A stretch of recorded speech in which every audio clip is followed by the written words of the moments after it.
Social మీడియాలో ప్రభావితం చేసే శక్తియుక్తులున్న మీరు శతజ్ఞి అనగానే అందరూ ఏమనుకుంటారంటే కూర్చోబెట్టి 10 మంది నా ఎంప్లాయీస్ అనుకుంటున్నాను.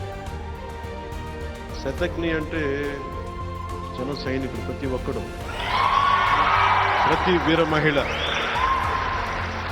అన్యాయం కోసం తిరగబడ్డ ప్రతి ఒక్కడు శతజ్ఞిలా పేలుతాడు. వైసీపీ వాళ్ళు వచ్చి 5 మంది ఉంటున్న 10 మంది ఉంటున్న అపార్ట్మెంట్లో దాడి చేస్తే నువ్వు ప్రతి ఊరు ప్రతి వాడవాడ నువ్వు వెళ్ళాలి. శతజ్ఞి అనేది ఒక అపార్ట్మెంట్లో ఉండే శతజ్ఞి కాదు. నేను దీనికి జనసేన ఆవిర్భావానికి చాలా నలిగాను. పార్టీ పెట్టాలా లేదా అంటే దానికి ముందు మీకు అంటే నేను పంచుకోవాల్సింది, కామన్ మెన్ ప్రొటెక్షన్ ఫోర్స్ అని ఒక సంస్థ పెట్టాను. That is the origin point of Janasena.